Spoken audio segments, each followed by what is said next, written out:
Welcome to Punky's page. Now you'll recognize me as Angelina Wilson from Kid Missing TV. That is my other page. This page is going to be blogging, wrestling rants, just the other things that I enjoy, genealogy. Like I said, the other things that I enjoy in my life, and I have wanted to start this page for a long time, but because I was taking care of my dying parents, I was not able to do that. Sadly, both of my parents have passed away. My father in 2017, and my mother last December. So I'm able to do this.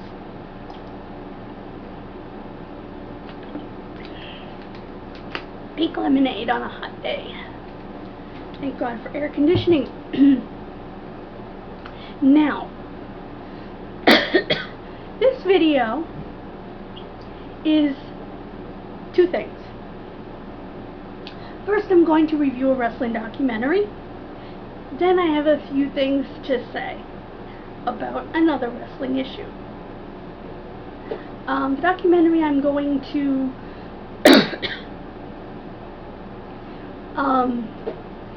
review is Gentleman's Choice, the Chris Adams story.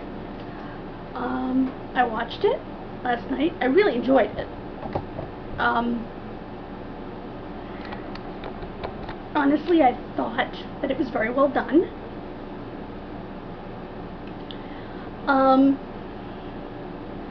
Watching some of the participants left me with some questions. The man who ultimately ended Chris's life was heavily interviewed because he was one of Chris's closest friends at the time, nicknamed, his name was Brent, he was nicknamed Boo Ray.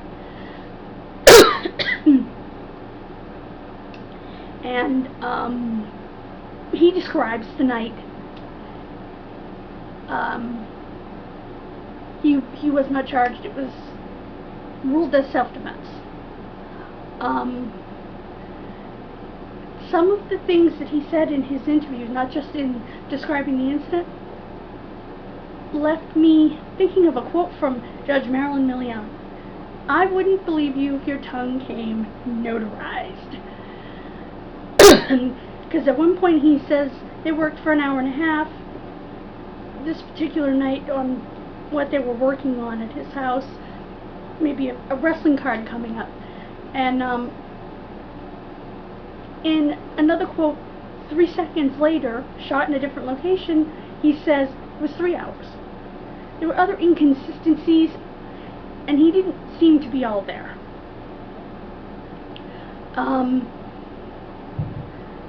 There was a young lady who was interviewed. She considered Chris one of her best friends. Excuse me. She was a dancer. She looked awful. And she couldn't put together a coherent sentence. She was clearly on something.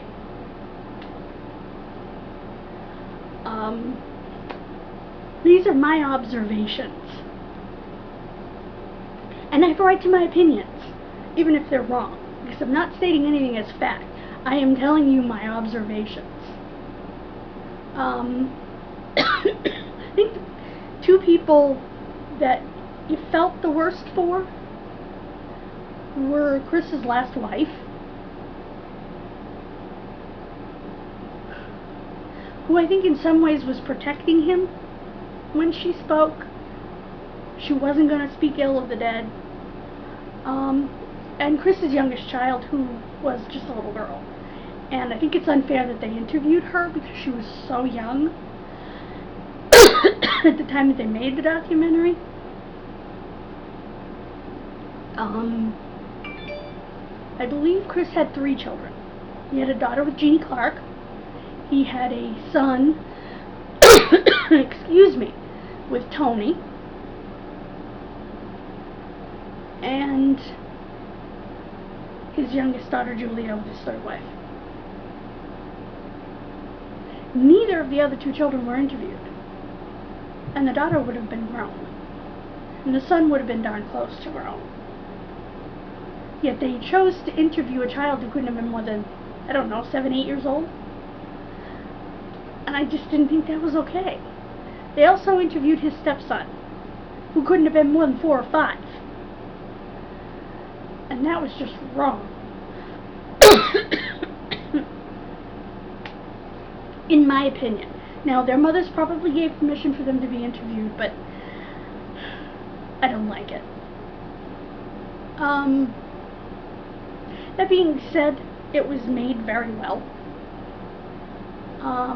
There was one lady in it who apparently is the one that lit the spark of, did Chris actually murder the girlfriend that died of a GHB overdose? No, I don't think he did. They both overdosed. Now, did she take it on her own or did he put it in her drink? Don't know.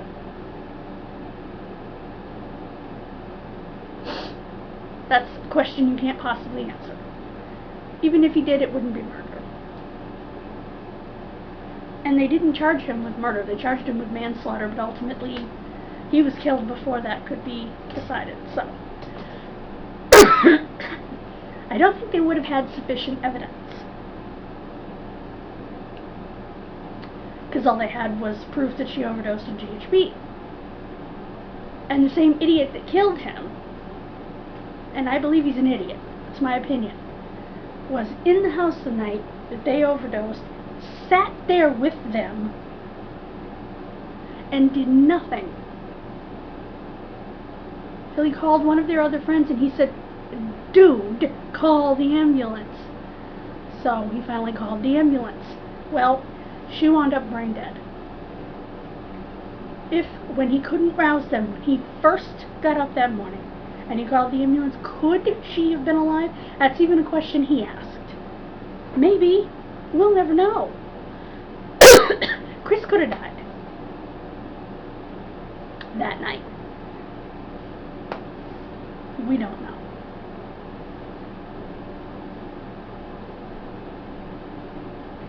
I mean, we know that Chris did, but we don't know. We only have one person's word for it that's alive on any of it. So there's no way of knowing for sure. That being said, it's definitely worth a watch. I'll put a link in the description to the video. If you're a big fan of World Class in particular, you will enjoy this documentary.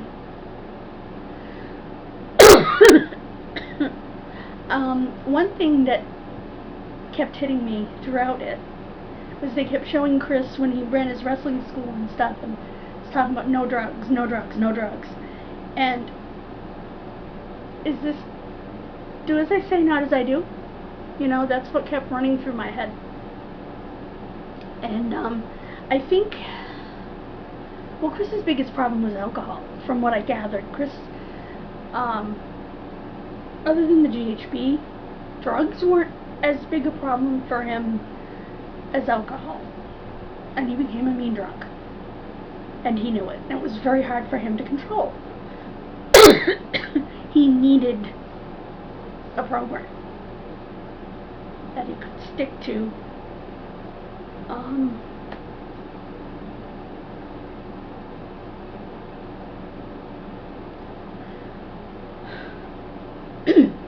I know that towards the end of his life he was trying.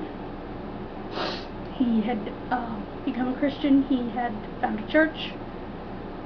And that was going to go a long way to helping him stay sober. I think getting away from Boo-Ray would have been a big help in staying sober. The night that he died, allegedly, they say he was on GHB. How? Boo-Ray had some drinks. You know your friend's an alcoholic and you serve him anyway. You're a great friend. That's just my opinion.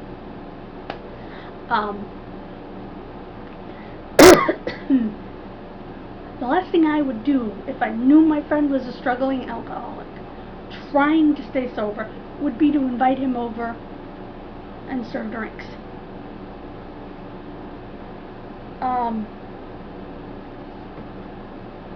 That's just, or her.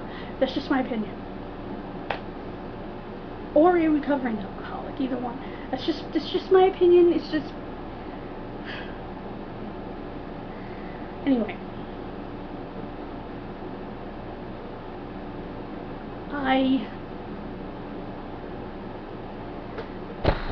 Whoopsie. Again, think it's worth a watch. Like I said, draw your own opinions. I think that's the best way to do it, is draw your own opinions. I think that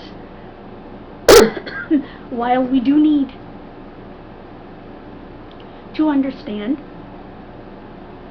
that Chris, like every other one of us, was a fallible human being, but we also need to remember the tremendous athlete that he was, both in wrestling and judo.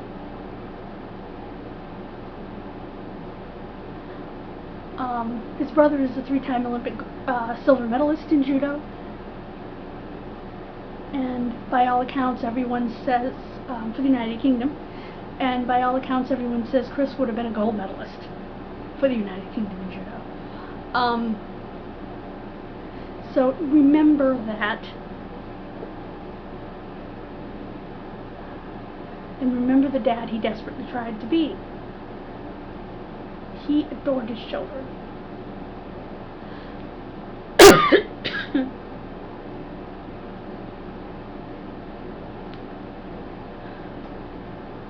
And he loved business.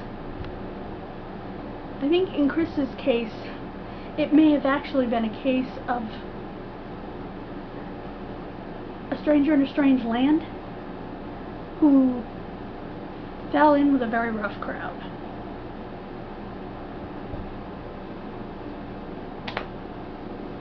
Literally and figuratively.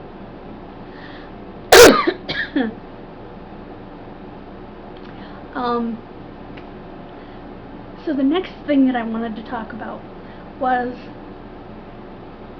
I sort of wanted to give you an editorial, I don't know how else to word this, on the changes after 1989, when Vince McMahon went to New Jersey and said, look, we're entertainment, we're not sport, to get out of some taxes that he had to pay, get out from under the Wrestling and Boxing Commission, basically. You know, our finishes are predetermined and whatever. Well, yeah, they are. But what happens in that ring is deadly serious. Many people have been permanently injured, paralyzed, killed in that ring. There needs to be oversight. There needs to be a doctor.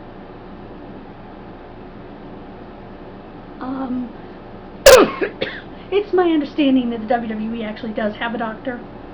I know AEW does, because he used to be a doctor for WWE.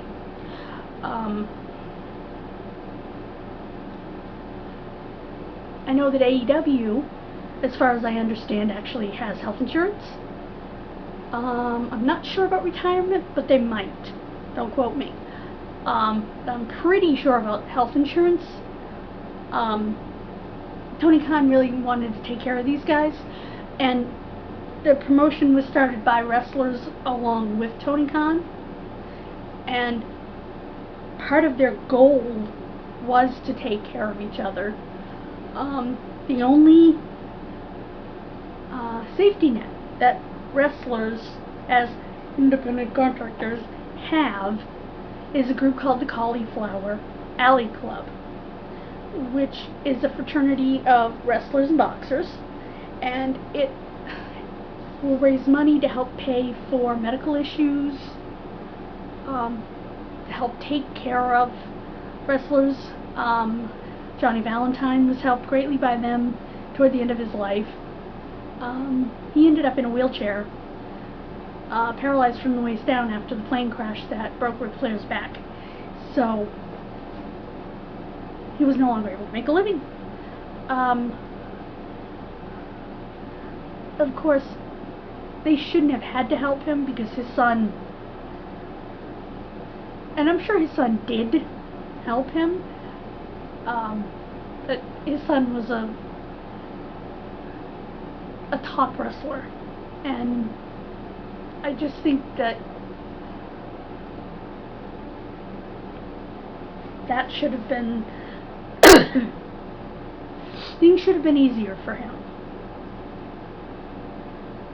But for whatever reason they weren't, and maybe Greg couldn't help him, you know? You don't know what Greg's circumstances were once he got out of the business himself, so sadly, again, there's no, unless you make a retirement fund, and I remember Roddy Piper talking about it. He said, I can touch it till I'm 65. I'm not going to live till I'm 65. I just thought that was ridiculous. And he died at 61. So, I was wrong. Sadly. I think we forget when we watch wrestling. These are human beings. Flying around like acrobats. You know, and it takes a toll on the human body. The human body wasn't made to jump from high heights onto another human body, or onto the mat, or the floor, God forbid. And eventually the human body's gonna give out. It just is. That's why Christopher Daniels, the Fallen Angel, says you have a finite number of bumps. Meaning you only have a certain number of bumps that you will take in your career, and one will be your last. I think we're so hung up on the entertainment aspect and saying it's fake, it's fake. I hate that word. Fake is the wrong word. Predetermined outcomes? Absolutely. Today they do script more of it than they ever did. In terms of putting together matches, but for the most part, in the old days they did what was called call it in the ring. And they say those are the 5 scariest words. Call it in the ring. Because so many wrestlers didn't learn that. And some wrestlers were improperly trained, which can lead to your death or disfigurement, or someone else's death or disfigurement. And if you've been a fan for a long time like I have, you know when you see wrestlers do certain things that they haven't been properly trained. And it's always interesting when you see a wrestler that hasn't been properly trained or hasn't had any experience in with a wrestler who knows what the heck they're doing, and they literally save their life. You know, you can see it.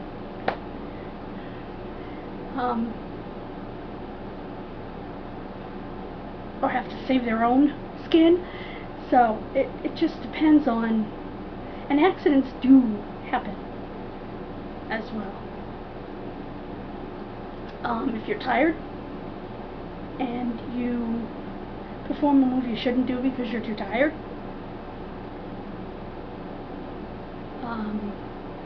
drop someone on their head inadvertently, or if you're not ready for a move and you get back body dropped and you don't continue the flip, you will land on your head. Ask Sabu.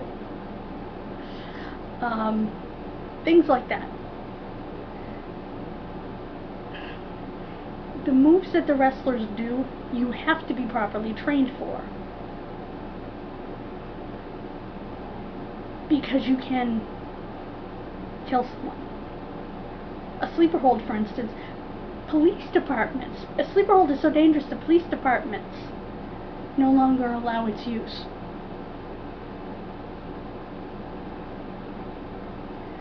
So, if that tells you anything, and it's a regular wrestling hold that's used all the time, but they know what they're doing.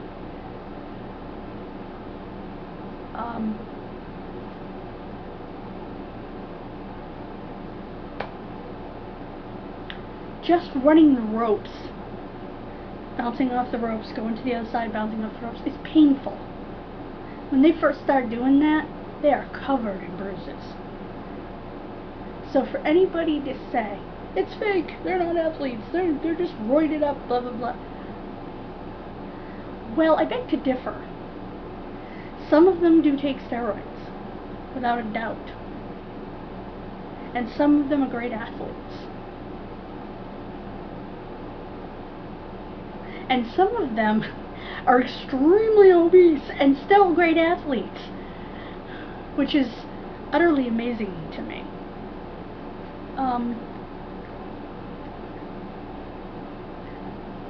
And sadly, promotions encouraged that obesity for their characters. And wrestlers have actually been let go for losing weight. And some wrestlers, they told to lose weight. So they can't decide, you know.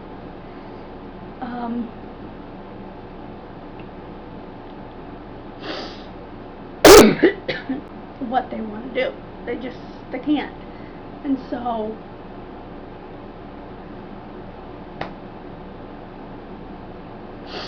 they're all different mixed messages, I guess. I think one of the saddest examples of an untrained wrestler was Ashley Massaro, who ultimately ended her own life.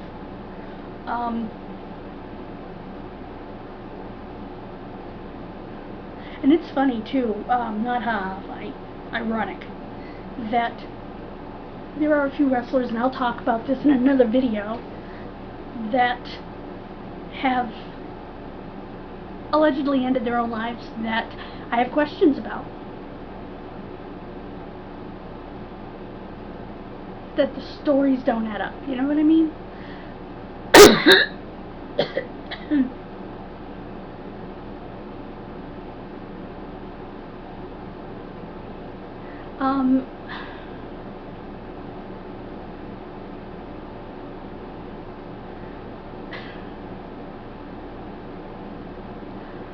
I have questions about Ashley's death based on some things that I've recently seen. Excuse me. I have questions about Mike Awesome's death. Real questions. I have questions about a death that wasn't a suicide. The death of David Von Erich. And there are others, and I'll go into that in a future video. But I think, bottom line, wrestling needs oversight. It needs the Boxing and Wrestling Commission. It needs licensure. And it needs licensure so that there is a doctor who will take your blood pressure, who will listen to your heart, listen to your lungs, examine you, and say you're fit to perform.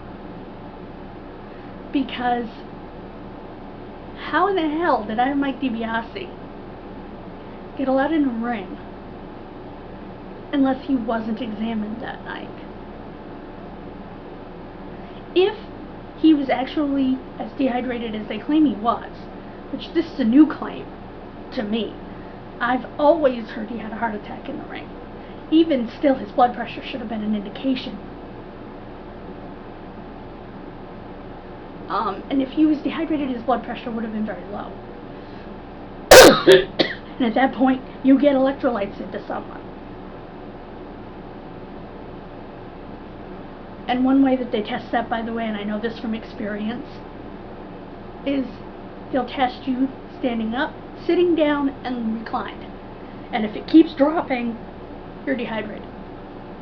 I know this, like I said, from personal experience, going through chemotherapy and being very dehydrated and having to go on an IV for hours to be rehydrated from vomiting.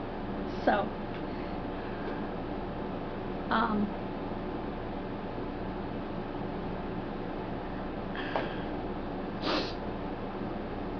that can be fixed. I mean, I didn't have Gatorade or anything like that back then, but they still could have given him electrolytes. It would have been through an IV, you know, if that was the case. Now, I don't know where the person that I heard it from got it from, and I'll have to do more research on that and get back to you. Because in Ted DiBiase's book, he says his father died of a heart attack in the ring. As a matter of fact, it's been noted that Harley Race was a hero because he immediately ran out and started CPR on him, even though they were sworn enemies.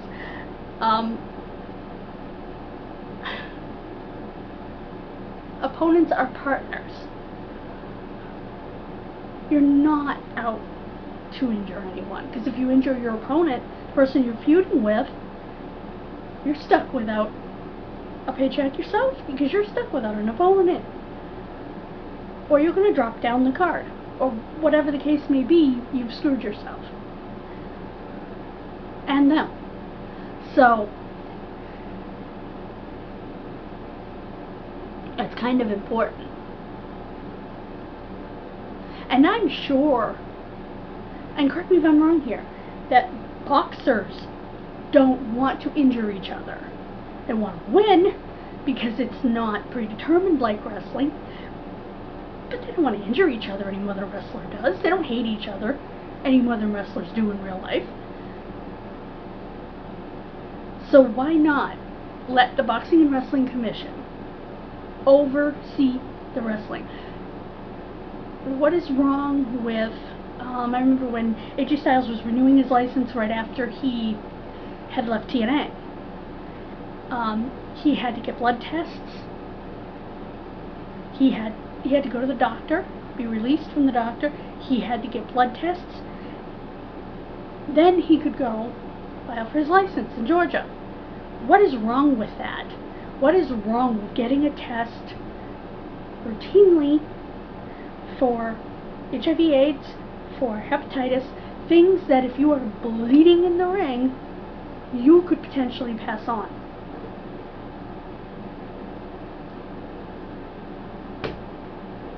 And blood happens accidentally, not just on purpose. And I love how this senator, who clearly knows very little about wrestling, was talking about what they call juicing, getting color, or blading. There's probably other things they call it too, but it's when they cut themselves with a razor blade. They either stick the blade in finger tape, they stick it in wrist tape, somewhere. And